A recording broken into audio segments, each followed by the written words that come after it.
Hey guys, it's Ryan, forging a path to financial freedom for the self-employed. We're back again for the exciting finale of our conversation with the incredible Aryeh Scheinbein. In case you missed the first part, you're going to want to go back and get caught up, but for today, we'll put a pin in our discussion about the mental and emotional barriers that keep us from putting into action the things we learn. Here we go.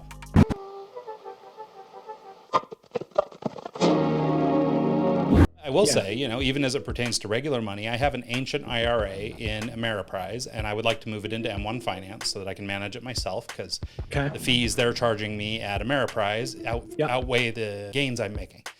And so I would like to move it, right? And it's in an IRA, and I would like to move it into a SEP IRA over at M1 Finance. I believe that is doable. My CPA says I can. But just to fill out the paperwork, I don't want to mess it up and put it in the wrong account, then owe taxes, and then, you know what I mean? Yeah. So I've been reticent to pull the trigger, So so that's a very good example, right? Like when you have a 401k and you want to roll it over somewhere, or you have an IRA one place, you want to roll it over to another place, or you want under a SEP or something like that. Typically, so I don't know M1 support because M1 is a little bit more DIY. Yeah. And that's part of their model. I know if you were moving into Schwab, probably Fidelity too, maybe even Vanguard, any of the, bigger firms that are, I wouldn't call them hands-on, but they're more hands-on than M1.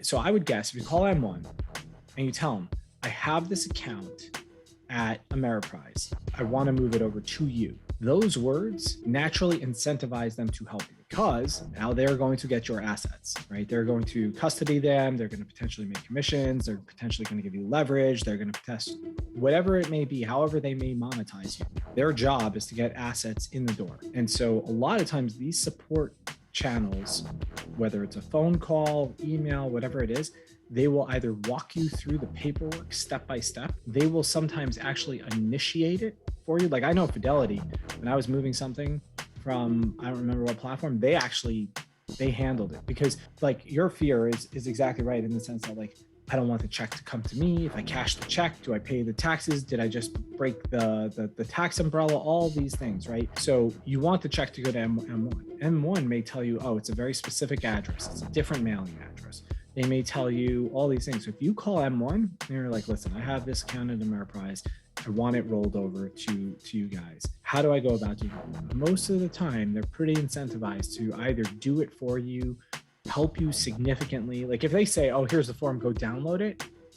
I would literally get to the form, start filling it out, and anything you're not sure of, call them back. You're like, hey, I'm trying to get money to my M1 account. I'm stuck on this question. What is the correct answer?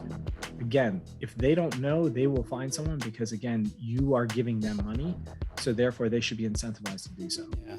And to your point about M1 specifically being a little bit more DIY, they do have phone support, they do have email support, but it's, something like days out, right? So you can send us an email, but we'll respond in 48 hours. You can send us a phone call, we'll return it in 72 hours, whatever it is. So it is very hands-on, right? So in the case of trying to move this money in my situation, it's been fill out this form and then that will initiate it, right? Just do it yourself, right? And so I guess to take it back to the point of this call, or the question at the sort of the top, this idea about how do we break through this veil that keeps us from doing things, right? I mean, I've known I've wanted to move this money into my SEP since the start of the year. Here we are in April or near April, and it's still not moved, right? And the whole thing has just been all I have to do is fill out a form and fax it in or email it in, whatever, and it's done. But for whatever reason, I've been hesitant to do it.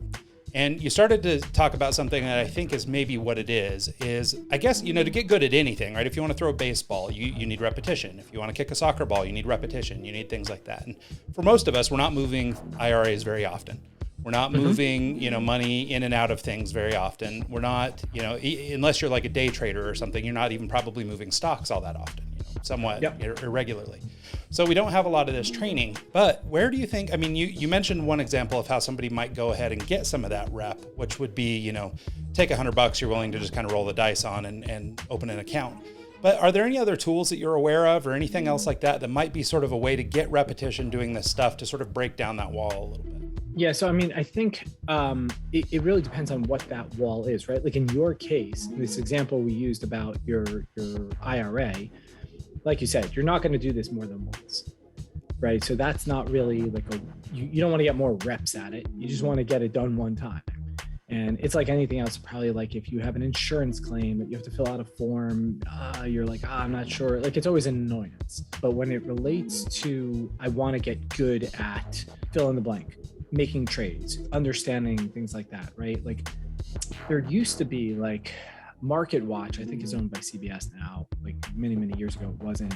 And I think Yahoo Finance, they used to have basically what I would call paper trading. So paper trading is you're placing trades, but you're not really placing trades with real money. So if you equate it to like betting, or if you equate it to, I don't even know, like fantasy baseball or football or any of these things, it's like a fake, it's simulation, right? Like you have a pretend account where you say to buy this stock and it goes into your portfolio. And so now you're tracking it, right? Like a lot of these websites now have tracking. You can kind of like track it and put it in as a cost basis, quote unquote. So you say like, hey, I bought Roblox at $50 and today it closed at $46. So you're down, almost 10%, right? But a year from now, when it's $80, you can see that you're up. But it kind of goes through the motions a little bit. I would say like every platform, whether it's TD Ameritrade, Schwab, Fidelity, they're all like nuanced, slightly different, but you kind of figure out the cadence and the rhythm of it. So the simplest way, like people who typically have this problem, it's a fear thing. And it's just like anything else, right? Like you got to just get out there and do it, $100, whatever. I tell people to first roadblock to kind of break through is to do a small amount in an automated fashion. And the reason for this is like, okay, let's say we're going to put in $50 a month to the S&P 500 index. It is so simple. Like when you actually go and you see what buttons you have to click, support on any of these sites will kind of walk you through it, even if it's just screenshotting it. And you're linking your banking account and you do it and you tell it whether you want it to be, whether you want it to be $50 weekly, monthly, whatever it is, it's going to be done. And now, like, you're not putting it in a massively risky asset, right? Like you're putting it in the 500 largest companies in the United States. That immediately alleviates this fear, because if in 3 months you log in, you're like, okay, I have $150 worth of the S&P 500, or hopefully you have more because it's appreciated. You now can take that next step and say, okay, I want to send more money, or I want to understand like a single stock. And you go and you start to click and you like, okay, it's this stock thing, this ticker. It really is going to be driven by how much interest the person has. Most people who have like this fear, I find, have a very low interest in that subject. Like there's that correlation between like fear of not doing and low interest in it. Like everybody wants to get rich and everybody wants money. But how far into your uncomfortable zone are you willing to step to kind of get that, whether it's income or just, investing? And so I think doing it small, a lot of times just like alleviates a lot of it. Automating it totally now makes it feel like, okay, the money's not gone. I understand. And they can kind of take that next step. But there isn't like, a ton of tools, like even like Market Watch or maybe even CNBC. I don't think CNBC has it, but like Yahoo Finance, maybe even I don't think Google Finance has it, but they used to have like paper trading, like this make-believe portfolios that you could probably do. And because a lot of them have like these watch listings, it won't give you the exact feel, but you will get a sense of like what's happening, like it's going up, it's going down type of thing. Yeah. No, as you're talking, I'm sitting and trying to think about how to like extrapolate this or make it a little bit more meta and more like, for example, listen to your course and then apply, right? And so, and I think you've hit all the things, right? These are all the things that are the problems. It's this basic fear, but the one that you just hit on that I think is particularly interesting is, I guess level of interest in an idea, right? Or how much effort you're willing to put into something because you're into it. And I think you're right. Everybody will say, if you ask them, everybody would say, yeah, of course I want to be rich. Who doesn't want to be rich? But that takes work, just like anything takes work, right? You have to learn stuff. And I think it's easy to get into financial information, for example, and it's very easy to get, overwhelmed or lost, so maybe there's a way to break it down, maybe more like what you just described, get into an index fund first and then try a stock, or something like that, and sort of baby step your way into confidence. Because, not everybody went to school for finance, and not everybody has had the repetition or has developed the comfort that you get, if you've spent a lot of time in and around money. But I guess that's what I'm trying to get at, is just trying to understand what it is that keeps people from doing things that are in their best interest, right? Yeah, and I think like, I hate using this equation, but I'm going to use it because people seem to get it, and it's like health, right? Like the person who goes to the doctor and the doctor's like, well, your blood's coming back with X, Y, and Z, and this person now has a choice. They can, let's just use someone who has high cholesterol, okay, and it could be genetically. They're not a heavy person. And it's not even what they eat, it's genetics. And he gives them an option though. He's like, you can just take this pill every day, or you can change what you do. Depending on that person, like how, the path of least resistance is to pop the pill. Is that in their best interest long-term? Probably, maybe not. But a lot of people are just going to pop the pill because it's a whole lot easier than potentially doing the work, right? Exactly what you said, like putting in the effort and doing the work. Well, and I think that's how people see these courses, or how they see like even YouTube channels like this one where we talk about personal finance. Like, they come here, they hear things, we say things, we talk about things, they hear them. But I think they came here thinking they were getting the pill, right? When really what they need to do is watch this while they're on the treadmill. Right. So here's a really funny thing someone said to me. I think it was like last year. I want to say it was last year. And it was in a business mastermind that I was in. And it was really interesting. Someone is like one of these people who just like a rabid course buyer, right? But their business wasn't progressing to where they should be, or where they felt like they should be. I'm like, well, honestly, it's because you're just learning. You're not doing, right? It's like you didn't step into the arena. You're still, you are the number one fan in the stands, but you have yet to step out on the field, right?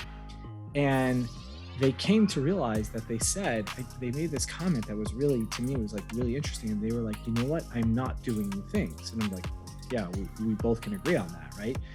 And they're like, no, till we had this conversation, I thought by learning, the learning was the doing. By gaining more knowledge, by getting more information, I thought that was the doing. And therefore I was perplexed by why I wasn't seeing the progress. And now I realize like learning is good, but that's not the doing. The doing is actually a different venue, right? It's a different avenue or silo. And so, putting in that work, even if it's just a little bit of work, it's exponentially more than all those fans that are sitting out in the stadium, like cheering or booing or whatever they're doing, because they're not actually, making those even minor steps. Yeah, no, I love that. And in fact, honestly, I'm not sure we're going to do any better. I think that was it. So, I mean, it is that, right? And, and I'm speaking from experience, right? This is a very personal thing. I'm trying to share it with the audience of this channel, of the people who are here for this personal finance information, because, basically this is my journey, right? I mean, I'm just starting savings at 42 years old, like I'm trying to take people on this journey of how do we catch up for those of us that were lifelong freelancers and maybe didn't do the right thing or spent a big portion of our life living check to check. And I've been guilty of this. I mean, exactly what you're saying. I mean, even before I started this YouTube channel, for example, I bought the course on how do we do it, and I bought an expensive course. Like how do I become the best darn YouTuber I can be, right? And I feel like I've learned all I need to learn, right? But like, where are the subscribers and where's all the money? And where's, like it hasn't showed up yet. And it doesn't mean that it won't, but to just sort of speak to exactly what you just said, it was that, right? Well, buying the course pre-qualifies me. Like now I'm set. Like I should be the millionaire YouTuber, right? Because I just did this course, right? I understand the course, and so I think you're right. I think that's it. Is there's a breakdown, and I've been blaming fear and all these other things, and maybe those are all components of this, but really it's that. I wonder if, for most people who tune into something like this, or who listen to a podcast or a radio show or read an article, if they believe that that's them doing the work, they think that they are doing the work, and not to say that learning isn't a component, right? I mean, obviously you need to learn things, but there's at the same time, of knowing doing. Yeah, there's that gap, and I think that's probably it. So I don't know if we've cracked the nut for everybody, but dang it, I think we gave it a solid effort. So thanks so much, Roghaar. I really appreciate it. Do you want to give people a quick where to find you and how they can engage with you and your course and everything else? Yeah, sure. So on Instagram, I'm Roghaar the Businessman, and on Twitter, I'm Roghaar Scheinbein. The course is located at futurefundme.com. Awesome. And we'll be sure to share all that in our show notes and everything. So thanks so much, Roghaar. I really appreciate you showing up for this. And I think that was a good little nugget. I appreciate it. My pleasure. All right. Thanks so much. I hope you gained a little perspective from this conversation and are more ready than ever to take all the knowledge that you glean along the way and put it to work. No excuses. As always, thanks so much for watching. Smash the like button if you haven't already, subscribe, and click the bell to be notified every time I drop a new show. If you like this content or anything else found on the channel, please consider sharing it and spreading the good word. Get $10 in free Bitcoin for buying $100 or more in crypto at Coinbase using the link below, and join me here every Tuesday and Friday for more. Thanks so much for watching, and we'll see you all next time.